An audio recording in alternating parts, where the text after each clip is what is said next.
बार हम सभी लोग गायत्री मंत्र का उच्चारण करके अपनी वाणी को पवित्र करें।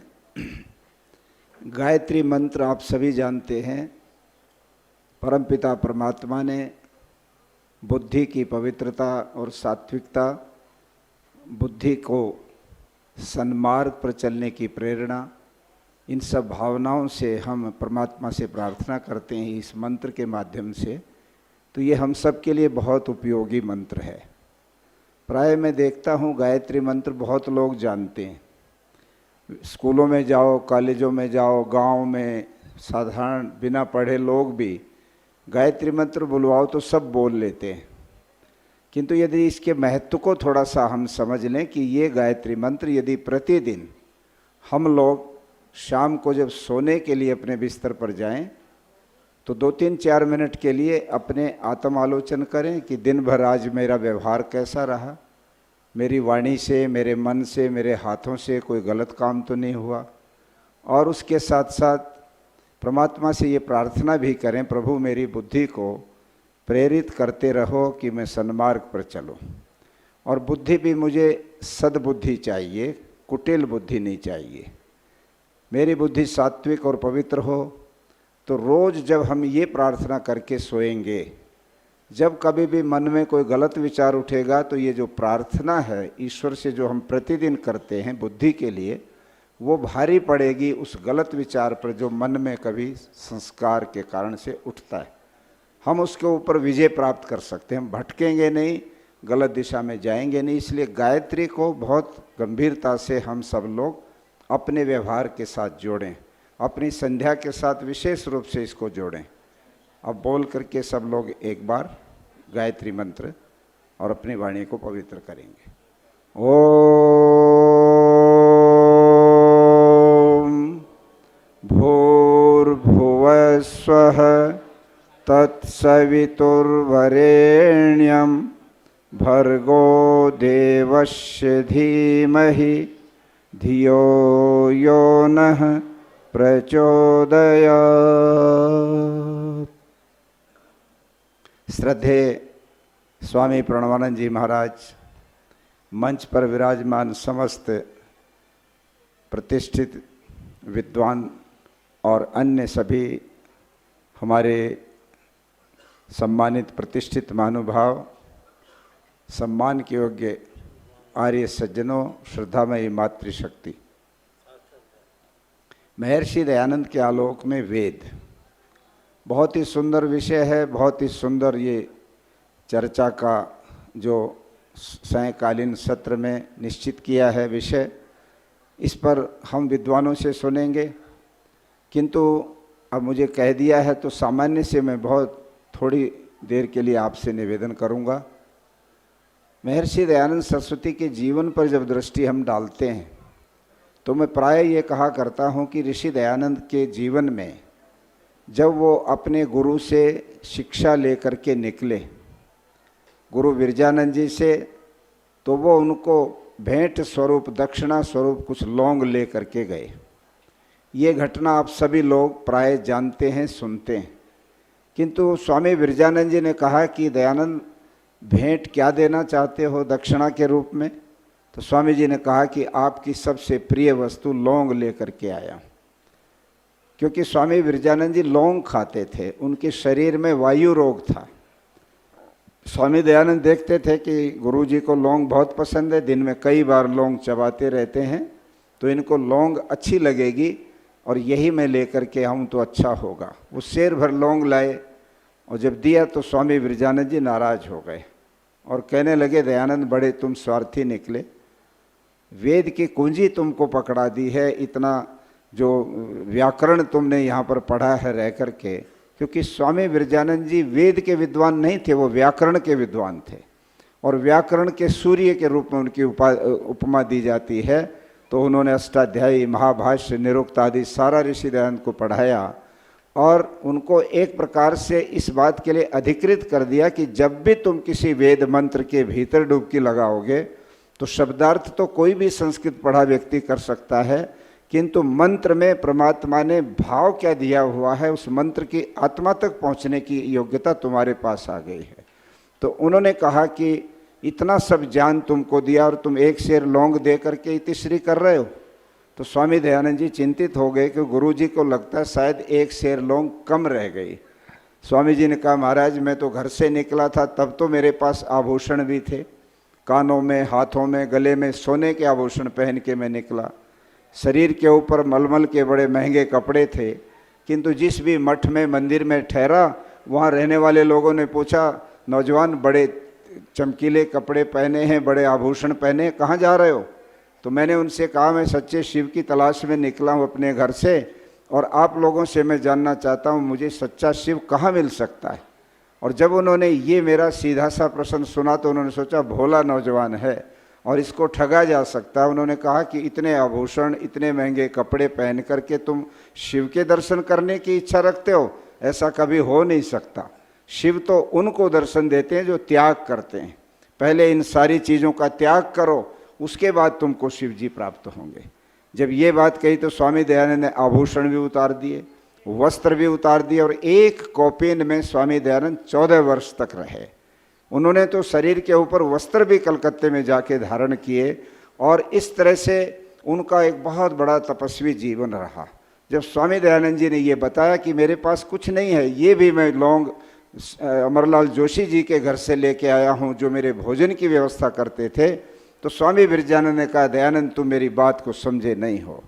तुम्हारे पास जो चीज़ है, तुम्हारे पास जो प्रतिभा है, जो तेज ओज है, वो बाजार में नहीं मिलेगा, मथुरा के किसी दुकान पर, वो अमरलाल जोशी के घर भी नहीं मिलेगा। तुम मेरी बात को समझो। स्वामी दयानंद ने कहा कि आप अपना तात्पर्य मुझे बताओ। उन्होंने कहा, तुम्हारे पास जो योग्यता है वो इस विद्यालय के किसी विद्यार्थी के पास नहीं है। तुम अपना पूरा जीवन वेद के प्रचार और प्रसार को समर्पित कर दो, यही मेरी दक्षिणा होगी। और जब ये कहा तो स्वामी दयानंद जी ने अपना सिर गुरु जी के चरणों में रख दिया और कहा कि मैं पूरे जीवन भर वेद की मान्यताओं के प्रचार और प्रसार के लिए लगाऊंगा। किंतु उनके जीवन में 2-3 ऐसे मौके आए जिनके ऊपर उनकी परीक्षा हुई। अभी डॉक्टर वेदपाल जी एक आपके सामने केशव चंद्र सेन और बलिवेट्स्की के जो बात कह रहे थे, जो प्रार्थना समाज और ब्रह्म समाज की बात कह रहे थे, निस्संदेह जब स्वामी दयानंद जी आर्य समाज की स्थापना करने का विचार करने लगे तो केशव चंद्र सेन ने स्वामी दयानंद से कहा, महाराज क्या करने जा रहे हो? क्यों एक अपनी आफत ले रहे हो? नई संस्था बनाना, उसको चलाना, उसके लिए धन इकट्ठा करना, सदस्यों की इतनी बड़ी फौज बन जाएगी, कौन उनको संगठित करेगा? आप नया संगठन मत बनाओ। तो स्वामी दयानंद ने पूछा, तो क्या करें? वेद का प्रचार कौन करेगा? कि हम ब्रह्म समाज आपको दे देते हैं, इस ब्रह्म समाज को आप अपना समाज बना लो, हम आपके शिष्य बन जाएंगे, अनुयायी बन जाएंगे। ये जो ऑफिस है हमारा विधान सरणी रोड पर कलकत्ते में 4 मंजिला भवन है ब्रह्म समाज का, वो बहुत उस समय संपन्न समाज था कि ये आपका होगा, धन भी आपका होगा जो बैंक में है, और सारे के सारे अनुयायी भी आपके अनुयायी बन जाएंगे। स्वामी दयानंद जी ने कहा, तो फिर इसमें आपकी शर्त क्या है? क्या चाहते हो? क्यों दे रहे हो आप ये मुझको? तो ब्रह्म समाज के नेता केशव चंद्र सेन ने धीरे से कहा, स्वामी जी हम ये चाहते हैं कि वेद को अपौरुषेय मत कहो, वेद को अपौरुषेय मत कहो, वेद को सब सत्य विद्याओं का पुस्तक मत कहो। इस प्रकार से जब 2-3 बातें कही तो स्वामी दयानंद हंस के कहने लगे, केशव चंद्र तुम अभी भी मेरी परीक्षा लेना चाहते हो? मैं अपने गुरु को दी गई प्रतिज्ञा को तोड़ नहीं सकता, मैं वेद के ऊपर कोई समझौता नहीं कर सकता। वेद सत्य विद्याओं, सब सत्य विद्याओं का पुस्तक है, और वेद अपौरुषेय है, ईश्वरीय ज्ञान है, वो किसी पुरुष का ज्ञान नहीं है। और वो बात वहाँ समाप्त हो गई। प्रार्थना समाज के लोगों ने जब स्वामी जी बॉम्बे गए तो वहाँ ये प्रस्ताव रखा कि आर्य समाज मत बनाओ, हम प्रार्थना समाज आपको दे देते हैं। और प्रार्थना समाज का प्रस्ताव भी जब स्वामी जी ने इसी आधार पर ठुकरा दिया कि आप जो है इसको अपौरुषेय मत कहो, पुरुष का ज्ञान बता दो, सब सत्य विद्याओं का पुस्तक मत कहो, सत्य विद्याएं हैं इसमें, उसके इतनी सीमा तक रहो, स्वामी जी ने उसको भी ठुकराया।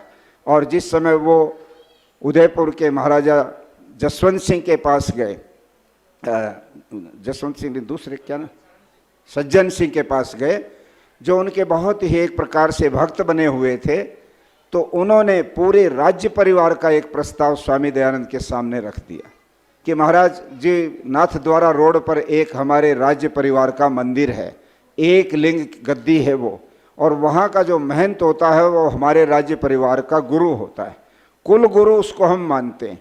हमारे पारिवारिक फंक्शन भी, राज्य के फंक्शन भी उनकी आज्ञा से होते हैं। हम आपको अपने उस गद्दी का महंत बनाना चाहते हैं, ये प्रस्ताव आप हमारा स्वीकार कर लो। स्वामी दयानंद जी ने कहा, राजा ये प्रस्ताव तो है, किंतु आपकी कोई शर्त भी है? उन्होंने कहा, कोई बहुत मामूली सी शर्त है, आप ये कहना छोड़ दो कि ईश्वर की प्रतिमा नहीं बन सकती।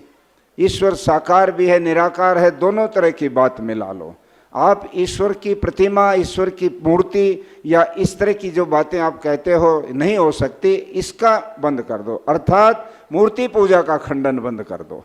बाकी जो आप करेंगे वो हम आपके साथ रहेंगे, आपके समर्थक रहेंगे। स्वामी दयानंद जी ने गंभीर होकर कहा, राजा ये प्रस्ताव मुझे स्वीकार नहीं है। राजा को भी आश्चर्य हुआ, इतनी बड़ी गद्दी, उस पर लाखों करोड़ों का चढ़ावा और पूरे मेवाड़ के राजा का प्रस्ताव, और ये कैसे सन्यासी हैं कि इसको स्वीकार नहीं कर रहे। एक छोटी सी बात क्यों लेकर के, उनको वो छोटी सी बात लगती थी, किंतु दयानंद के लिए वो सबसे बड़ी बात थी। वो वेद के सिद्धांत का खंडन हो जाता अगर स्वामी जी उस बात को लेते। तो तब स्वामी दयानंद से उन्होंने कहा, स्वामी जी सोच लो, इतना बड़ा प्रस्ताव आपके सामने रखने वाला कोई और व्यक्ति आपको जीवन में नहीं मिलेगा। तब स्वामी दयानंद जी ने भी गंभीरता के साथ और गर्ज करके कहा, राजा मैं जानता हूँ इतना बड़ा प्रस्ताव शायद और कोई व्यक्ति मेरे सामने नहीं रख सकता, किंतु अटक से कटक तक और कन्याकुमारी से कश्मीर तक आप भी तलाश कर लेना, दयानंद के सिवाय इतने बड़े प्रस्ताव को ठुकराने वाला भी दूसरा नहीं मिल सकता। स्वामी दयानंद की वेद के प्रति जो निष्ठा थी वो अद्भुत थी। जिस समय काशी शास्त्रार्थ हुआ, और काशी शास्त्रार्थ में दूसरे शास्त्रार्थ और तीसरे शास्त्रार्थ में जब राजा ईश्वरी प्रसाद नारायण जो है उनके शिष्य बन गए, तो पूरी काशी में हड़कंप मच गया। पूरे पौराणिक विद्वानों में हलचल मच गई कि दयानंद का शिष्य राजा बन गया। अब काशी दयानंद की हो गई, हमारे दो पैरों को जगह यहाँ कैसे रहेगी, क्या करें? तो सब ने योजना बनाई कि एक ही तरीका हो सकता है कि अपने जाल में दयानंद को फंसाया जाए, और अगर वो फंस गए तो फिर हमारी जय जयकार हो जाएगी।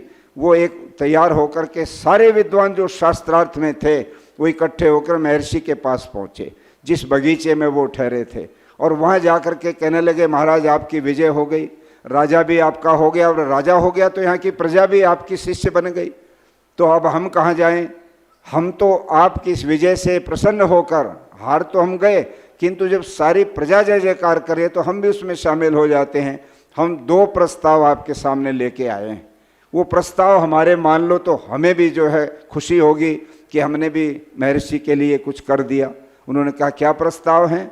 कि पहला प्रस्ताव ये है कि आप आज्ञा दो कि हम बनारस में एक मंदिर बनाना चाहते हैं जिसमें महर्षि दयानंद की मूर्ति रखेंगे, दुनिया के लोग आकर के आपकी पूजा किया करेंगे कि ये दयानंद का मंदिर है। स्वामी दयानंद ने हंस करके कहा कि अच्छा दूसरा प्रस्ताव, कि दूसरा प्रस्ताव ये है कि हम 24 तीर्थंकर और अवतार अब तक हो गए हैं, हम ये कहते दुनिया का सबसे अंतिम अवतार दयानंद था, ये घोषणा हम दुनिया के सामने करना चाहते हैं, और बनारस में ये घोषणा होने के बाद पूरी दुनिया आपको अवतार मानेगी, आप इतिहास पुरुष बन जाओगे। स्वामी दयानंद कहा कि पंडितों, तुम्हारे मन की कुटिलता अभी भी खत्म नहीं हुई है, तुम मुझे ही अपने जाल में फंसाना चाहते हो। जिस बात पर शास्त्रार्थ हुआ उसी में तुम मुझको उलझा करके करना चाहते हो। मैं तुम्हारी इस बात में आने वाला नहीं हूँ, तुम अपनी बुद्धि को पवित्र करो, तुम सही रास्ते पर आओ और मेरे साथ मिलकर वेद का प्रचार करो। स्वामी दयानंद जी ने वेद के संबंध में कभी भी किसी प्रकार का समझौता नहीं किया। मैं ये कहना चाहता हूँ कि आज ऋषि दयानंद के भाष्य पर आखिर ऐतराज क्यों है? पिछले दिनों डॉक्टर सत्यपाल सिंह जो सांसद हैं, लोकसभा में आर्य समाजी हैं, IPS हो गए अलग बात है, बचपन से आर्य समाजी रहे। उनके चाचा स्वामी वेदानंद जी यहीं उत्तरकाशी में उनका आश्रम था और बड़े आध्यात्मिक सन्यासी थे वो। उन्होंने एक बयान दिया और उस बयान में ये घोषणा कर दी कि सृष्टि की जो उत्पत्ति है वो बंदर से नहीं हुई। विकासवाद को चैलेंज किया उन्होंने कि ये जो विकासवाद का डार्विन की जो थ्योरी है ये गलत है, ये अवैज्ञानिक है, बंदर से मनुष्य नहीं बनता, उसकी प्रक्रिया अलग है।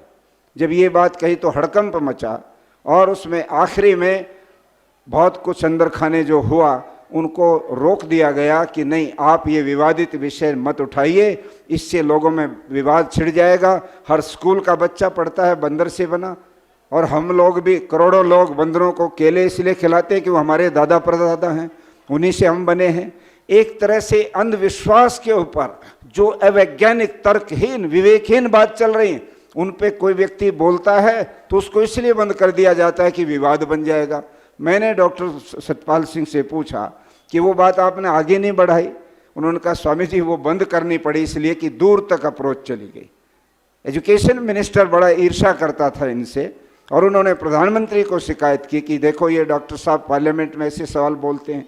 उन्होंने प्राइम मिनिस्टर ने बुलाया, कहा डॉक्टर साहब आपकी बात तो ठीक है किंतु विवाद खड़े हो जाएंगे, इसको रहने दो। तो मैंने सम्मान की वजह से मान लिया और मैं चुप हो गया। किंतु उन्होंने कहा कि 1000 लेख मेरे इस बयान पे यूरोप के और सारी दुनिया के लोगों ने, बड़े बड़े विद्वानों ने, वैज्ञानिकों ने लिखे, जिनमें 250 लेख तो मेरे पक्ष में आए, जिन्होंने कहा बंदर से दुनिया नहीं बन सकती, और 750 लेख मेरे खिलाफ गए।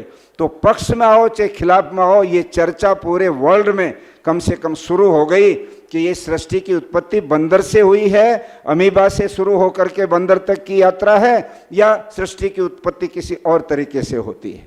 ऋषि दयानंद ने इन सारे मुद्दों को रखा, किंतु आज दुर्भाग्य है कि पूरा का पूरा, मैं हिंदू समाज की अलग से क्या बात करूं, किसी भी समाज में चले जाओ, इस्लाम को देखो, क्रिश्चियनिटी को देखो, जहां घोर पाखंड है, घोर अवैधिक मान्यताएं हैं। ईसाई लोग घोषणा कर देते हैं कि इस तरह से कोई अगर सेंट, जिसको संत कहते हैं वो, और वो अगर समुद्र के पानी को छू दे तो मीठा हो जाता है, और इस तरह के और बहुत सारे ऐसे करिश्मे वो लोग बोलते चले जाते हैं। और हम लोग जो हिंदू समाज है वो तो आप जानते हो कि कितना ज़्यादा वेद विरुद्ध चीज़ों को माने बैठा है, कितना ज़्यादा अंधविश्वास में भरा पड़ा है।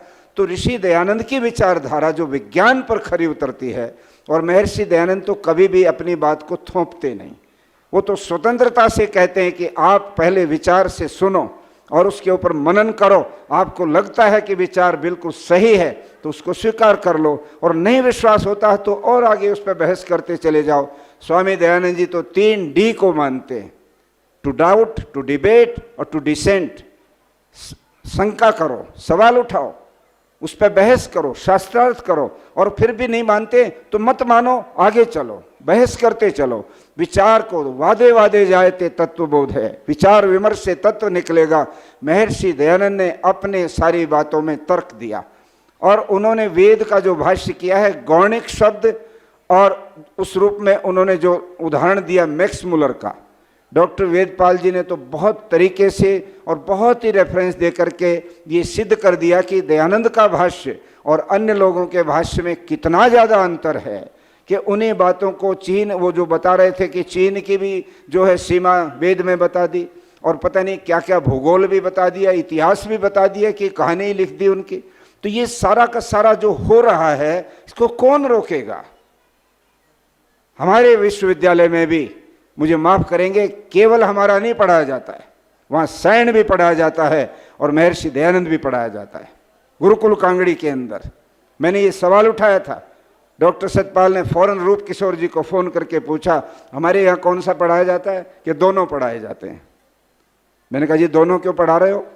बोले वो कोई सिस्टम होगा, कोई UGC का जो ग्रांट देते हैं, कुछ होगा।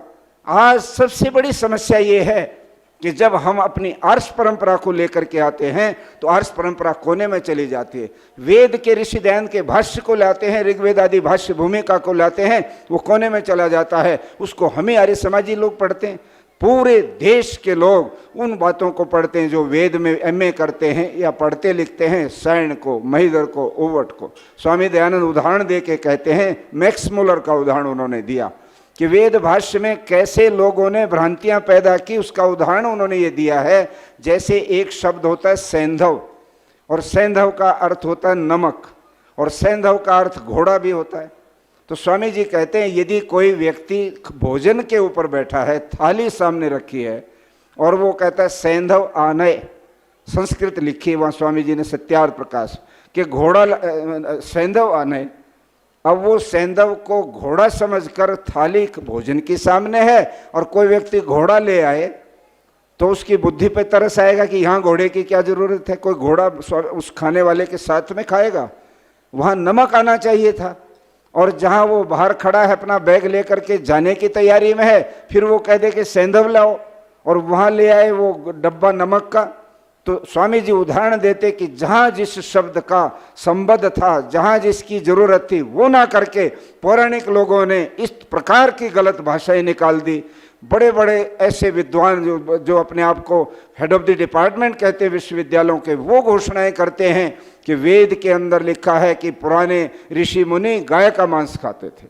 वेद के अंदर लिखा है कि आर्य लोग सोमरस का पान करते थे, और सोमरस के ब्रैकेट में लिखते हैं सुरापान, शराब आदि। ये कहाँ, किसने इन शब्दों का अर्थ उनको बताया? सोम तो एक लता भी होती है, सोम तो वीर्य को भी कहते हैं, सोम तो अनेक अर्थों में 50 अर्थ मिल जाएंगे सोम को। किंतु स्वामी जी कहते हैं कि इस प्रकार से जो उनके गुण के आधार पर जो अर्थ किया, अनर्थ करके पैसा खाकर इन लोगों ने वेद को के साथ द्रोह किया। आज उसको सुधारने की जरूरत है। हमारी बात नक्कार खाने में तूती की तरह से रह जाती है। यहाँ ज़्यादातर लगभग 99% लोग वे हैं जो ऋषि दयानंद के अनुयायी हैं, उनके शिष्य हैं, उनके बातों को मानते हैं। हम उस वेद को मानते जो दयानंद सरस्वती का भाष्य है, किंतु जो दूसरे भाष्य हैं उनको मानने वाले तो दूर हैं। इसलिए मैं ये निवेदन करता हूँ, हमारे विद्वानों की कोई ऐसी हम व्यवस्था कर सके, मैं भी उसमें पार्ट हूँ और भी हमारे संगठन के साथी उसका पार्ट बने, कि राष्ट्रीय स्तर पर टेलीविज़न के ऊपर या आजकल सोशल मीडिया और जो फेसबुक और इंटरनेट का जो सिस्टम आया है, इसके ऊपर वेद के ऊपर बहस शुरू होनी चाहिए। जैसे डॉक्टर वेदपाल जी ने कहा कि उस पंडित को हमने कहा कि उनको भी बुला लो, हम भी बैठेंगे और वहाँ पर पता लग जाएगा कि वो अपनी बहन, अपनी माँ और उनके साथ बैठ के उस शब्दों का अर्थ करके दिखा दे, पता लग जाएगा कि वो कितना ज़्यादा उसको सही मानते हैं। इस तरह से हमें कहीं ना कहीं वेद को दुनिया के बाहर लाना पड़ेगा, ताकि वहाँ पर लोग समझें और उन भ्रांतियों से बचकर सही जो भाष्य है उसकी तरफ लौट सकें। मैं समझता हूँ ये काम बहुत आवश्यक है वर्तमान में, और इसमें हम सब लोग लगेंगे। धन्यवाद।